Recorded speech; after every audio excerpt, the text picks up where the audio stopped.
केरला के गवर्नर राजेंद्र अर्लेकर जी,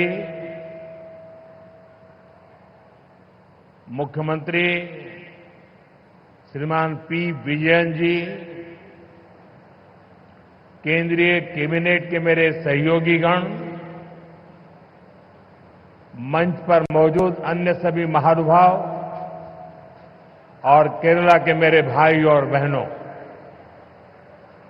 Kerala governor Rajendra Arlekar G, മുഖ്യമന്ത്രി Shri P Pinarayi Vijayan G, കേന്ദ്രമന്ത്രിസഭയിലെ എന്റെ സഹപ്രവർത്തകരെ, വേദിയിലും സദസ്സിലും ഉപവിഷ്ടരായിട്ടുള്ള മഹാനുഭാവന്മാരെ, കേരളത്തിലെ എന്റെ സഹോദരി സഹോദരന്മാരെ, എല്ലാവർക്കും എന്റെ നമസ്കാരം.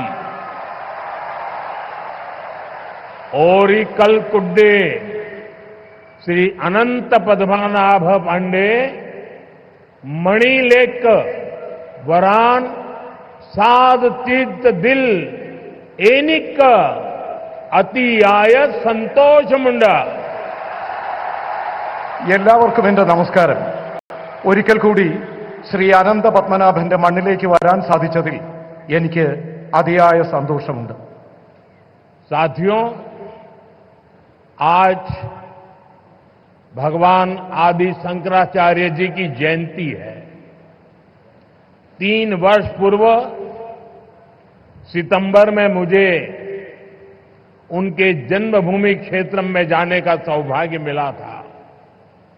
मुझे खुशी है कि मेरे संसदीय क्षेत्र काशी में विश्वनाथ धाम परिसर में आदि शंकराचार्य जी की भव्य प्रतिमा स्थापित की गई है. मुझे उत्तराखंड के केदारनाथ धाम में आदि शंकराचार्य जी की दिव्य प्रतिमा के अनावरण का भी सौभाग्य मिला है. और आज ही देवभूमि उत्तराखंड में केदारनाथ मंदिर के पट खुले हैं. केरला से निकलकर देश के अलग अलग कोनों में मठों की स्थापना करके आदि शंकराचार्य जी ने राष्ट्र की चेतना को जागृत किया. इस पुनीत अवसर पर मैं उन्हें श्रद्धापूर्वक नमन करता हूं. സുഹൃത്തുക്കളെ, ഇന്ന് ഭഗവാൻ ആദി ശങ്കരാചാര്യ ജയന്തിയാണ്.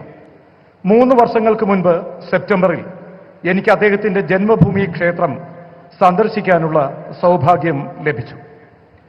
എന്റെ മണ്ഡലമായ കാശിയിൽ വിശ്വനാഥ് ധാമിൽ അതിന്റെ പരിസരത്ത് ആദി ശങ്കരാചാര്യരുടെ ഭവ്യമായ പ്രതിമ സ്ഥാപിച്ചിട്ടുണ്ട്.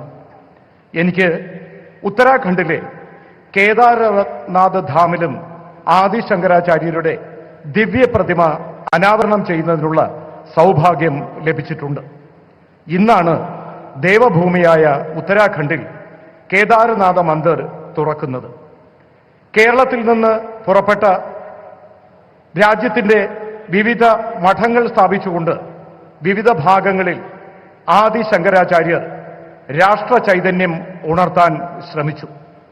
ഈ പവിത്രമായ അവസരത്തിൽ ഞാൻ അദ്ദേഹത്തിന് മുന്നിൽ ശിരസ് നമിക്കുന്നു. साथियों, यहां एक और अपनी संभावनाओं के साथ उपस्थित ये विशाल समुद्र है और दूसरी ओर प्रकृति का अद्भुत सौंदर्य है. और इन सब के बीच हम न्यू एज डेवलपमेंट का सिंबल ये विजिंगम डीप वाटर सी पोर्ट है. मैं केरला के लोगों को, देश के लोगों को बहुत बहुत बधाई देता हूं.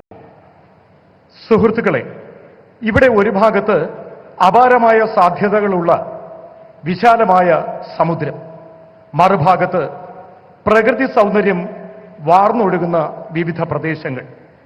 ഇതിനിടയിൽ ഇന്ന് ന്യൂ ഏജ് ഡെവലപ്മെന്റിന്റെ മാതൃകയായി ഈ വിഴിഞ്ഞം ഡീപ്പ് വാട്ടർ സീപോർട്ട് നിലനിൽക്കുന്നു.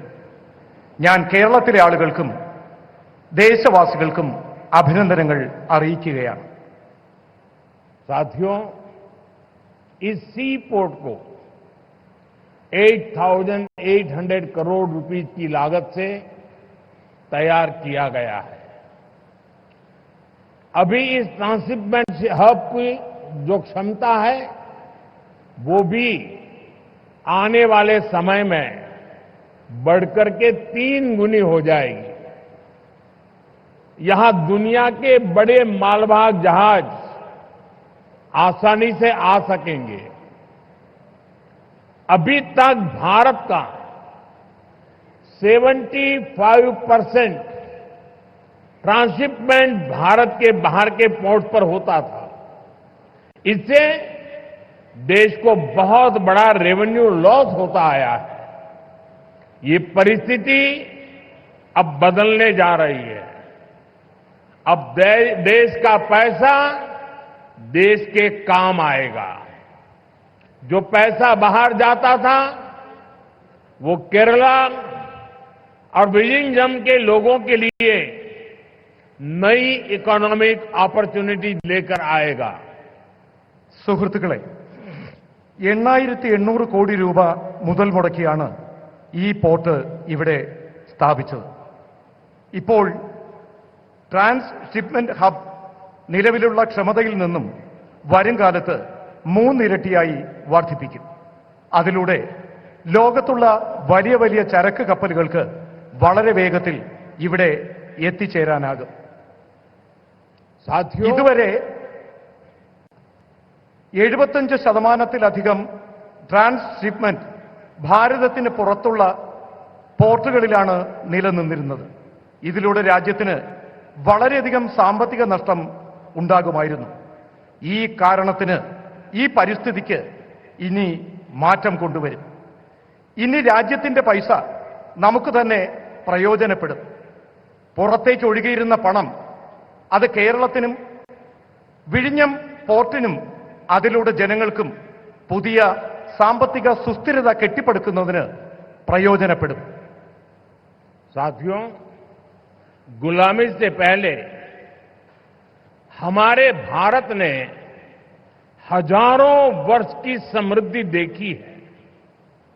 एक समय में ग्लोबल जीडीपी में मेजर शेयर भारत का हुआ करता था. उस दौर में हमें जो चीज दूसरे देशों से अलग बनाती थी वो थी हमारी मैरीटाइम कैपेसिटी, हमारी पोर्ट सिटीज की इकोनॉमिक एक्टिविटी. केरला का इसमें बड़ा योगदान था.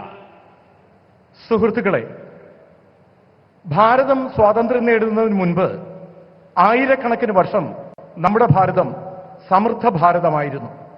ഒരു കാലത്ത് ഗ്ലോബൽ ജിഡിപിയുടെ മുഖ്യ പങ്കും ഭാരതമാണ് സംഭാവന ചെയ്തിരുന്നത്. ഇതിനിടയിൽ മറ്റ് രാജ്യങ്ങൾ ഇതിൽ നിന്നും വ്യത്യസ്തമായി. ഇന്ന് നമ്മുടെ മാരിടൈം കപ്പാസിറ്റി, നമ്മുടെ പോർട്ട് സീരീസ്, നമ്മുടെ ഇക്കണോമിക് ആക്ടിവിറ്റി, ഇതിലെല്ലാം കേരളത്തിന്റെ പങ്ക് മഹത്തരമാണ്. केरला से अरब सागर के रास्ते दुनिया के अलग अलग देशों से ट्रेड होता था. यहां से जहाज व्यापार के लिए दुनिया के कई देशों में जाते थे. आज भारत सरकार देश की आर्थिक ताकत के उस चैनल को और मजबूत करने के संकल्प के साथ काम कर रही है. भारत के कोस्टल स्टेट, हमारी पोर्ट सिटीज विकसित भारत की ग्रोथ का अहम सेंटर बनेंगे.